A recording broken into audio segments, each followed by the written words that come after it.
Welcome to the Plus Pitch Podcast, the morning pitching podcast from PitcherList.com. My name is Nick Pollack. Today is April 7th, and yes, we are going to talk about baseball. It's list day, which means at 1 o'clock on playback.tv/PitcherList, yes, I will be streaming my whole process for the list. So come on by and obviously stick around to watch baseball because we just showcase every single baseball game when it's playing on playback.tv/pitcherlist. Join the pitcherlist community. Stop watching baseball alone. It's free. It's the best.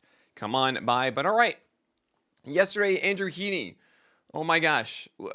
It's pretty amazing just to see Andrew Heaney go like, I'm just going to go 7 innings and just dominate the Yankees for 10 strikeouts and get a gallows pull of 16 whiffs. And the thing is, he's throwing like 90, maybe. It's like really 89.8. But he located. He executed.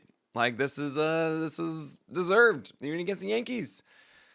And he's not going to do that every time. So good luck playing Heaney, Meeny, Miny, Mo, trying to figure out which one will be the game that Andrew Heaney actually performs like this. Again, if you want to keep rolling with it, go ahead. It's against the Reds. Maybe it works. Maybe he's found a rhythm.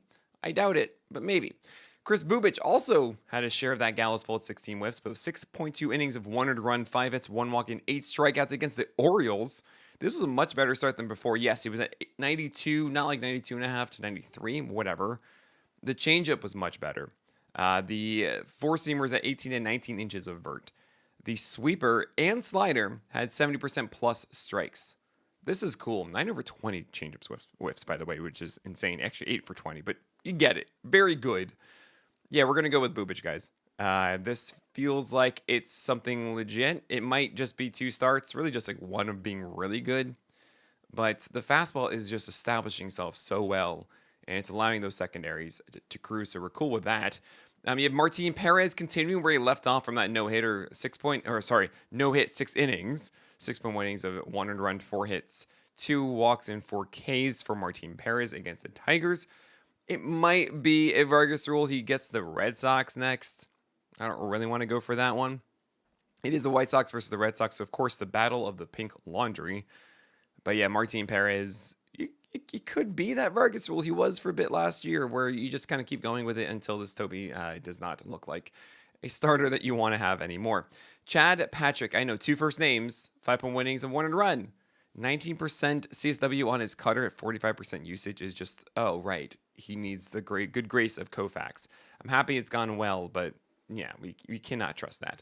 Kumar Rocker did a very un-rocker thing, where it was 5 innings of 1 earned run, 6 hits, 0 walks. Okay. 1 strikeout. How am I supposed to butter my bread with this? It was a 14% overall CSW with 4 over 77 whiffs in total. What? What? That is very strange. He stopped throwing 4-seamers, but instead went singers against right-handers. And he did throw some 4-seamers against lefties, but this is just weird. I don't see him as a complete arm here. I don't buy this at all. I'm not really leaning into this. Also, it was a good matchup against the Rays. Yeah. I don't think that's something that you really want to lean into. And speaking of the Rays, you had Drew Rasmussen on the other side with the Rasmussen special. You have 5 innings of 1 earned run. This is what it used to be with him as they were stretching him out. 3 hits, 1 walk, 4 Ks. Like, he's just so hard to hit. It was only 79 pitches. Over time, you are going to see Drew Rasmussen go 6, guys.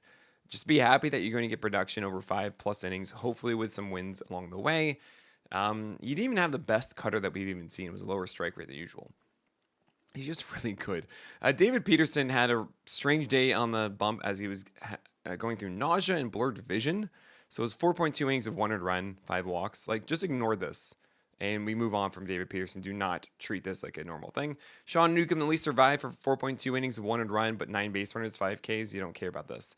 Bowden Francis, he just keeps doing it. He just keeps doing it. You have 5.1 innings of 2 earned runs, 6 hits, 2 walks, and 6 strikeouts for Bowden Francis. 10 whiffs, 31% CSW, 90 pitches. And the thing is, well, I also have breaking news, I'll get to in a second. But this is 91-92 for Bowden Francis. 18 inches of vert on that 4-seamer. And 33% CSW. That's nice, but 3 over 25 splitter whiffs. And then you have a curve that kind of flips into the zone. Like, is that 4-seamer really that good and that deserving of just destroying everyone? I don't think so. I still feel so weird about this. But all right, I guess we're just going to keep going with it. And I do have breaking news right now, as I just get a message from Eric Samolsky telling me that the Boston Red Sox have traded away Quinn Priester to the Milwaukee Brewers for minor league outfielder Joffrey Rodriguez, a player to be named later, in cash considerations. So guess what? Quinn Priester is now in the Brewers rotation. And it makes sense. You have Nestor Cortez going on the IL. They needed anything. And I don't love it. I don't think that Quinn Priester really is something to note for your 12-teamers. Maybe for your 15-teamers. But I'm not a huge fan of this. So just keep that in mind. Quinn Priester, maybe there is something here over time. We'll forget about him, and all of a sudden, he'll be interesting.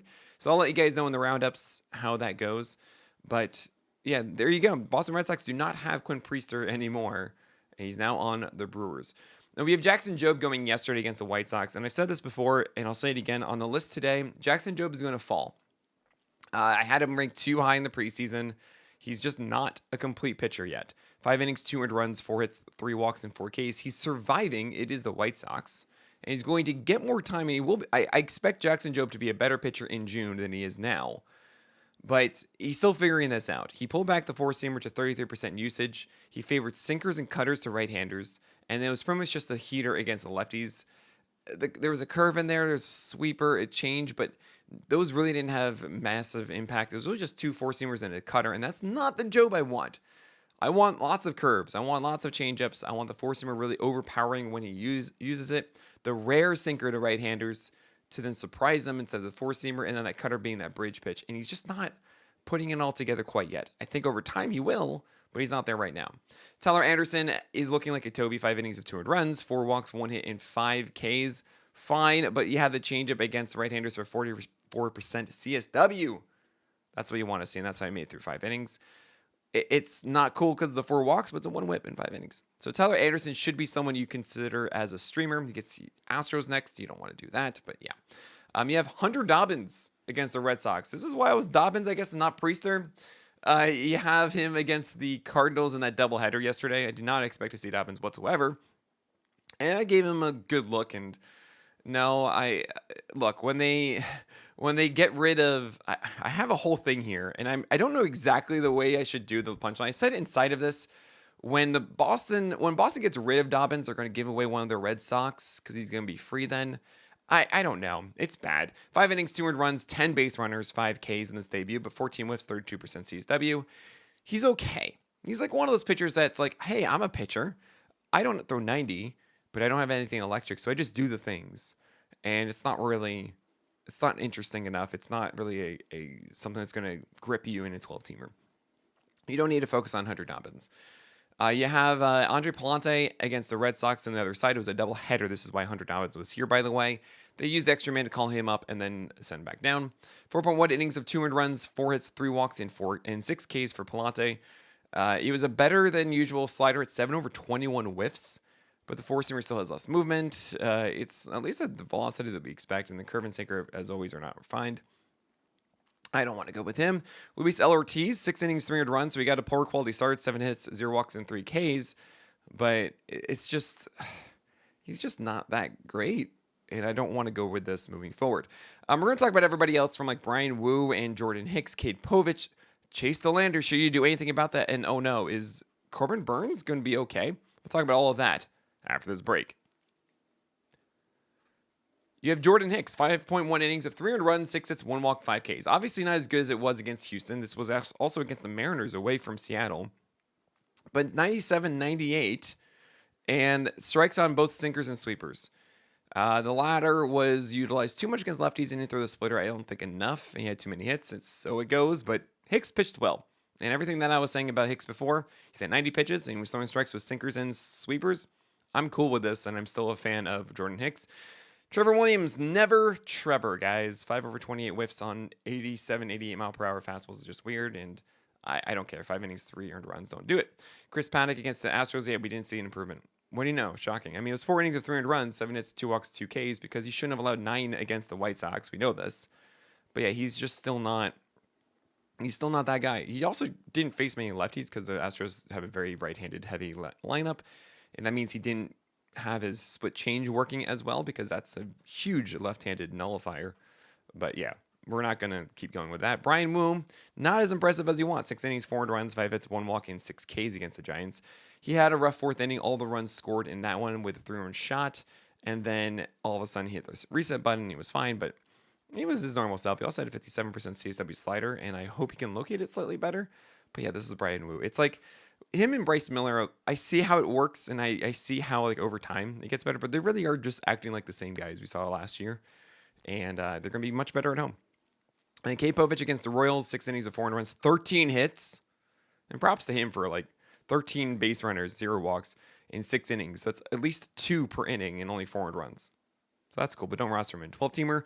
Christopher Sanchez was great. 5.2 innings, 4 runs, 6 hits, 1 walk, 9 strikeouts, 43% CSW for a King Cole. And this was against the Dodgers. And guess what? All 4 of those runs were because of Teoscar Hernandez, who had 2 home runs and then a double. And he knocked in all 4 runs. Oh my gosh, that's just not cool. He had really good sliders.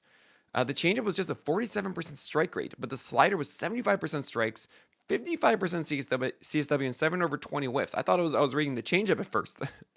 Really cool to see that from Sanchez because that's not normally a pitch that's there for him. And when the changeup is there, hopefully the slider performance is still there, even if he doesn't throw as many because the changeup will be there. You have Chase DeLander making his MLB debut, and I've said this constantly. You do not want to go for Chase DeLander. If you weren't on the Rockies, I would be more interested. But he's on the Rockies. They are undefeated.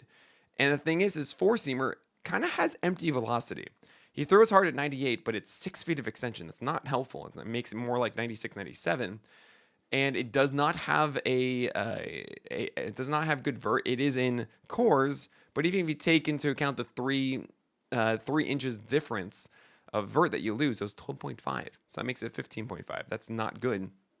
He does have a decently flat attack angle, so it's 1.3 height adjusted VA instead of 1 for those that matter, but it is flatter, which is good, but it's not enough. The secondaries can be good, but they're not quite there. And also cores is going to affect that. The whole thing is just empty velocity, and that's not great. So you have that part, you have the cores part, and then you have the shag rug, which is these rookies when they have their first season, they are more susceptible to volatility than others.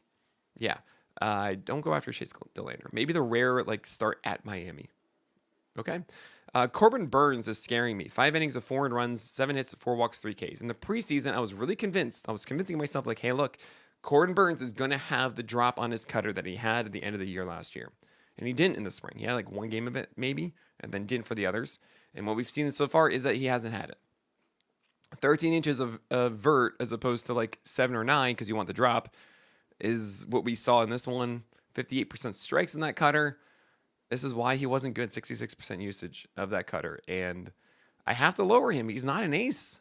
He just isn't looking like this. So I don't know where I'm going to put him. I feel like he should lose the ace is going to ace tag, but I'll give him 1 more start. But I have to lower him outside of the top 10 probably. Will Warren at Pittsburgh, 4 innings, 4 runs, 6 hits, 1 walk, and 5 strikeouts. I just don't think that Will Warren is that kind of guy. I don't think that he is the one that you really want to hold on to in 12-teamers. It's just not enough. He's still figuring things out. Carson Spires is trying to be a command guy, and he has an opportunity right now, but that's not going to last. I think Andrew Abbott's coming up, so you don't really need to think about this. So he had 0 for 17 CSW on his changeup, 17 thrown with nothing. So 3.1 innings of 4 runs for Carson Spires. No, thank you. Ronel Blanco did not look good. 1.4 innings of 4 runs, 5 hits, 3 walks, 3 Ks. You can let go of Blanco, right? Really weird to see him throw 20% curveballs as he was trying to figure this out. His 4-seamer had a terrible 46% strike rate to left-handers. He needs more help, and the curve isn't really the answer. The changeup sometimes is the answer. It wasn't here. I think that he's better than this, but you don't have to in 12-teamers at all. Ben Brown doesn't have a third pitch, and what do you know? 4 innings of 5 earned runs. I hung out with the better Ben Brown over the weekend. He's our staffer who has done gifts for us for a long time. He's amazing. And yeah, he's the Ben Brown if he had a third pitch. Don't go after Ben Brown, guys, in your 12-teamers or 15-teamers, really.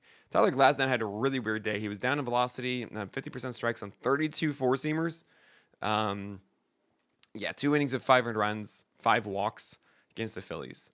So no, the slider was not good either. I mean, this was just a bad day. You just gotta What are you going to do? You know? Kyle Hart against the Cubs. 0.2 innings of 5 earned runs, 2 hits, 4 walks, 0 Ks. You are a Toby who has to have that good command, and you can't have donut command. That is down the middle or just outside the zone in a circle. You can't do that, and you do not want to go for Kyle Hart, even though it's Rocky Road next. That is so tempting, isn't it? 15 teamers maybe as a stream, but like you can't. I mean, this was a bad day. 15 teamers. Joey Estes and Miles Michaelis rounded out today, and they were both terrible for 6 earned runs and 8 earned runs, respectively. I mean, Estes was in Coors and Michaelis was in Fenway, but even then, like, even if there were good matchups, you don't really want it anyway. That is it for today. Thank you all so much for supporting what we do. Remember, you can get 15% off Peel Pro yearly, where I have my sit start grid for the next 10 days updated every single day. You can get access to that if you have PL Pro. You can get 15% off with promo code podcast, all in caps, at pitchos.com/premium today. All right, that is it. My name is Nick Pollack, and may your BABIPs be low